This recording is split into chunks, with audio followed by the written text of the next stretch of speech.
This incident took place in February 2019. It was a Thursday night at around 20:00. Me and a friend of mine went to a church member's house to have Bible studies. We greeted each other, we chat and laughed before Bible study started. I shook hands with two newcomers who introduced themselves to me as Tom and Roy.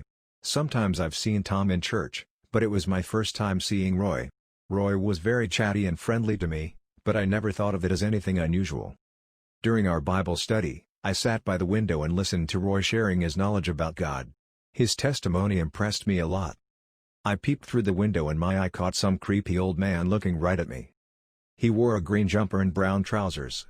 He had long grayish hair, his beard and mustache literally covered his face and he looked untidy.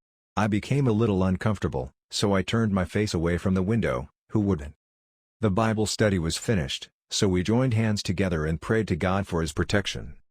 After our prayer, I looked through the window again and saw the same creepy old man looking at me, so I told the group members.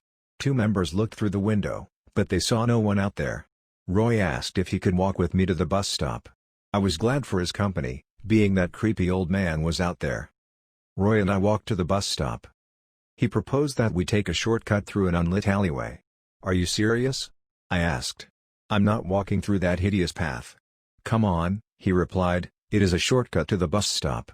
I thought to myself, I'm not sure, but Roy is a church brother, so it should be okay, right? So anyway, I allow him to talk me into walking through this dark scary alleyway with him.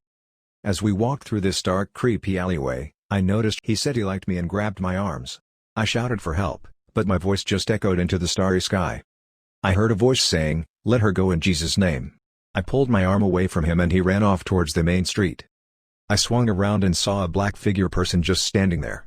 It was the same creepy old man who was staring at me during Bible studies.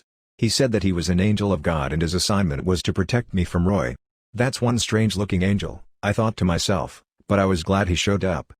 He said Roy was a sex offender, who attend church or Bible study groups to obtain women's trust, so he can attack them. He said I must go and he faded away in front of me. I walked to the main street and waited at the bus stop for a bus. I reported this incident to the police and they arrested Roy. The following Sunday, I gave my story as a testimony in church.